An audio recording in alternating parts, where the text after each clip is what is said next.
বাবে আমাৰ বাজেটত 500 কোটি টকা আছিলে তাৰে আমি 175 কোটি টকা ইতিমধ্যে ব্যয় কৰিছো আৰু যোৱাকালি কেবিনেটে 325 কোটি টকা আৰু ব্যয় কৰিবৰ কাৰণে অনুমতি প্ৰদান কৰে ইয়াৰ লগতে আমাৰ অসমৰ শক্তি খণ্ডত বিনিয়োগৰ বাবে বিশেষকৈ যিখিনি আমাৰ পাৱাৰ শৰ্টেজ হৈ আছে সেই পাৱাৰ শৰ্টেজ পূৰণ কৰিবৰ বাবে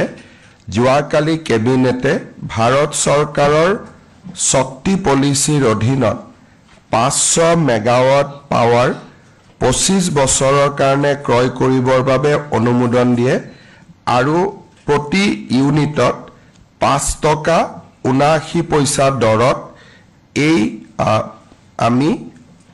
পাৱাৰ কিনিব পাৰিম আৰু ইয়াৰ দ্বাৰা আমাৰ বৰ্তমান যি অকনমান পাৱাৰৰ শৰ্টেজ আছে সেইখিনি আমি পূৰণ কৰিব পাৰিম ইয়াৰ পিছত মই আৰু দুটা কথা আপোনালোকক জনাব খুজিছো যে যোৱাকালি আমাৰ বাতৰি কাকত বিলাকত এটা আৰু টিভি বিলাকতো এটা বাতৰি প্ৰচাৰ হৈছিল যে ৰাজ্যিক কৰ্কট প্ৰতিষ্ঠানত অভাৱনীয়ভাৱে ৰোগীৰ মাসুল বৃদ্ধি হোৱা বুলি আমি যেতিয়া গোটেই বিষয়টো পৰীক্ষা কৰো তাত এটাই কথা আমি বুজি পাওঁ যে 10,000 টকা তেওঁলোকে ৰোগীৰ পৰা আগধন লবৰ কাৰণে এটা নিৰ্দেশ দিছিলে আৰু সেই নিৰ্দেশটো যোৱাকালি ৰাতিয়ে মই বাতিল কৰিবৰ বাবে তেওঁলোকক নিৰ্দেশ দিছো আৰু তেওঁলোকে এটো বাতিল কৰিছে বাকি বাতৰি কাকত বা সংবাদ মাধ্যমৰ এটা কনফিউজন আছিলে যিখিনি মাসুল বৃদ্ধি কৰা হৈছিলে এই মাসুল বৃদ্ধি অকল কাৰ্ডৰ পেচেণ্টৰ ওপৰতহে কৰা হৈছে তাৰ মানে যাৰ আয়ুষ্মান অসম কাৰ্ড আছে আয়ুষ্মান ভাৰত কাৰ্ড আছে মেডিক্লেইম আছে ইন্স্যুৰেন্স আছে বা কৰ্পোৰেট সেক্টৰৰ পেচেণ্ট আছে তেওঁলোকৰ কাৰণেহে বৃদ্ধি হৈছে সাধাৰণ মানুহৰ কাৰণে এই নন কাৰ্ড হোল্ডাৰ সাধাৰণ মানুহৰ কাৰণে কোনো মাসুল বৃদ্ধি হোৱা নাই আৰু সেইবাবে এই ক্ষেত্ৰত যি বাতৰিত ওলাইছে বাতৰিটো তথ্যৰ ওপৰত সন্নিবিষ্ট নহয় কাৰণ আমাৰ কৰ্কট প্ৰতিষ্ঠানত 98% পেচেণ্ট 98% পেচেণ্ট কাৰ্ড লৈ হাতত যায় গতিকে তেওঁলোকে কোনো মাসুল দিব নালাগে তেওঁলোকে বিনা পইচাত সোমাই বিনা পইচাত ওলাই যায় এই যি মাসুল লোৱা নলোৱা এইটো ক্যান্সাৰ ইনষ্টিটিউট আৰু অসম চৰকাৰৰ মাজত যদি দাম বৃদ্ধি কৰিছে অসম চৰকাৰে দিব লাগিব যদি দাম বৃদ্ধি কৰিছে তাক ভাৰত চৰকাৰে দিব লাগিব যদি দাম বৃদ্ধি কৰিছে তাক ইন্স্যুৰেন্স কোম্পানীয়ে দিব লাগিব যদি দাম বৃদ্ধি কৰিছে তাক ONGC অইল ইণ্ডিয়াৰ দৰে কৰ্পোৰেটে দিব লাগিব কিন্তু যাৰ কাৰ্ড নাই সাধাৰণ পেচেণ্ট যাৰ কাৰ্ডো নাই একো নাই বা খালি মাত্ৰ অপিডিত আহিছে তেওঁলোকে আগৰ দৰে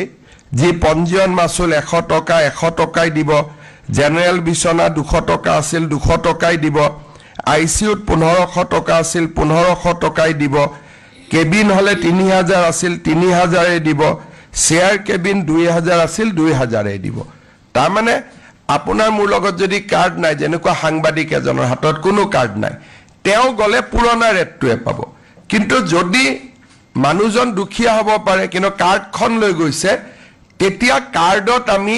এই দামটো বেছি কৈ লম কাৰণ ভাৰত চৰকাৰৰ পৰা আমি টকাখিনি উভতাই পাম সো ভাৰত চৰকাৰে যেহেতু আমাক টকাটো দিব বঢ়ালেও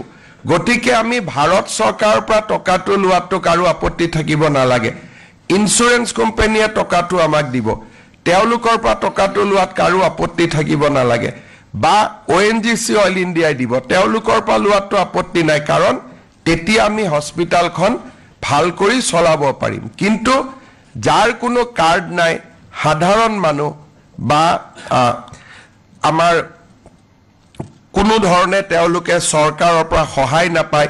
তেওঁলোকৰ কাৰণে দাম আগৰ দৰে থাকিব গতিকে মই ভাবো যে 10,000 টকাটোক বাদ দি কোনো নিগেটিভ অৰ্ডাৰ নাছিলে আৰু 10,000 টকাটো আমি তেওঁলোকক নলবৰ কাৰণে ইতিমধ্যে নিৰ্দেশ দিছো দ্বিতীয়তে এইকেইটা দিন বাতৰি কাকত সমূহত কিছুমান নিউজ ওলাই আছে হিদিনাখন এটা বাতৰি কাকতত বাতৰি ওলাইছে যে মিছন বসুন্ধৰা 3ৰ বাবে চৰকাৰৰ কঠোৰ চৰ্ত স্কুল নামঘৰে প্ৰতি বিঘা মাটি দিব লাগিব 2.5 লাখ টকা এইটো ক্ষেত্ৰত মই বুজাইছো যে 500 টকা দিব লাগিব এই ধৰণৰ বাতৰি কিয় ভেৰিফাই নকৰাকৈ ইয়াত উদাহৰণ দিছে এখন ইংলিছ স্কুলৰ নিউজটো যদি ভিতৰত আমি পঢ়ো ইংলিছ স্কুলখন প্ৰফিট মেকিং তেওঁলোকৰ পৰাটো চৰকাৰে ল'ব কিন্তু নামঘৰ গিৰ্জা মছজিদ বা যিমান আছে গাঁৱত প্ৰতি বিঘাত মিছন বসুন্ধৰাৰ প্ৰিমিয়াম হল 500 টকা গতিকে ইয়াতে আকৌ মানুহক এটা ভয় খুৱাই দিছে যে 2.5 লাখ টকা ল'ব গতিকে মই ভাবো যে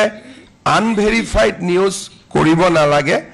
গুৱাহাটী বা আন জায়গাত যদি প্ৰফিট মেকিং স্কুল আহে বা প্ৰফিট মেকিং অনুষ্ঠান আছে তেওঁলোকৰ কাৰণে আমি ফুল ফিজ লম কিন্তু আমাৰ গাঁৱৰ নামঘৰ স্কুল অনুষ্ঠান প্ৰতিষ্ঠান এই গোটেইবিলাকে মাত্ৰ মিছন বসুন্ধৰাত প্ৰতি বিঘাত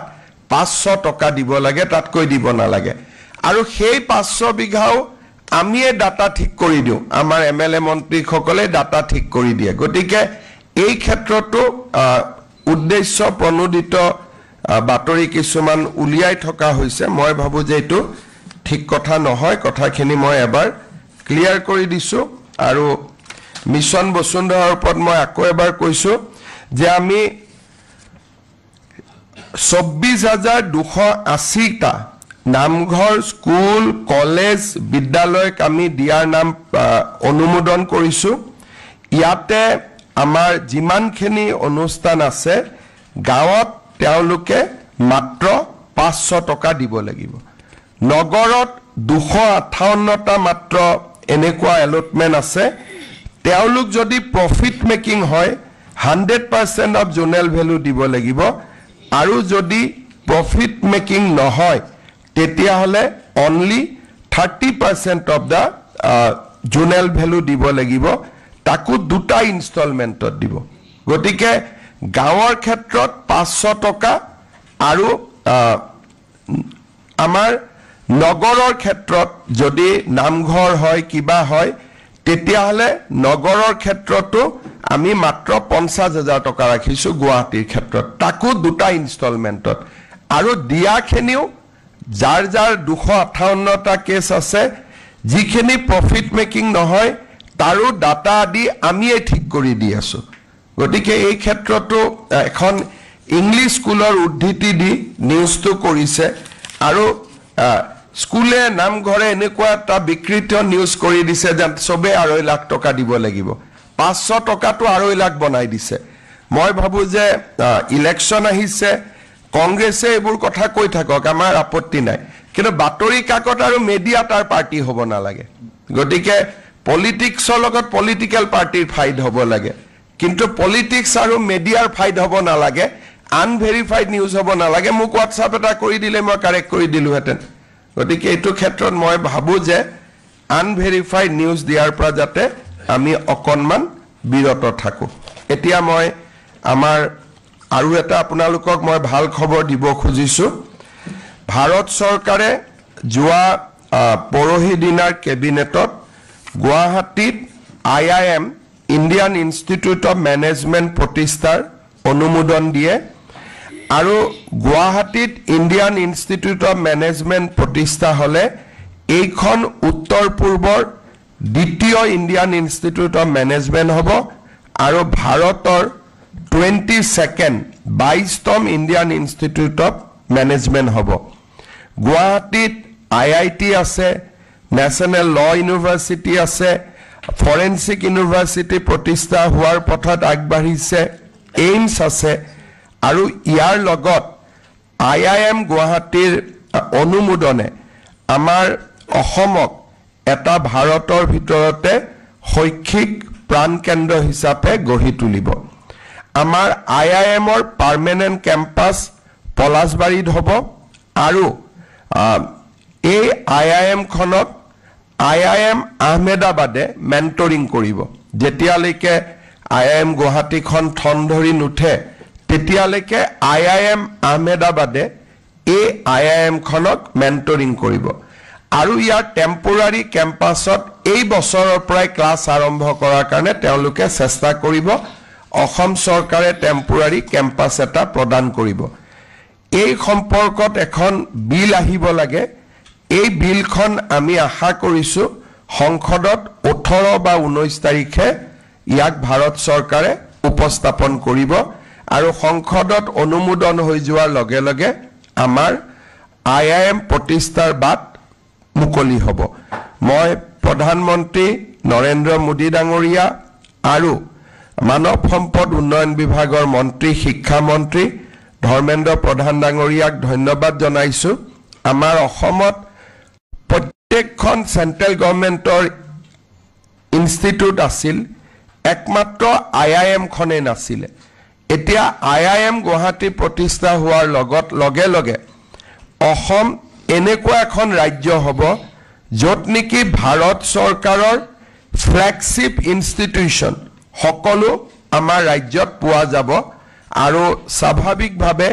এই IIM গুৱাহাটীৰ প্ৰতিষ্ঠাই আমাৰ অসমক ভাৰতৰ শিক্ষাৰ মুখ্য ধাৰালৈ লৈ যাব যেতিয়া প্ৰথম IIM কংগ্ৰেছ চৰকাৰ দিনত হৈছিল তেতিয়া মেঘালয়ত হ'ব নে অসমত হ'ব আমি অসমৰ কাৰণে তেতিয়া বহুত চেষ্টা কৰিছিলো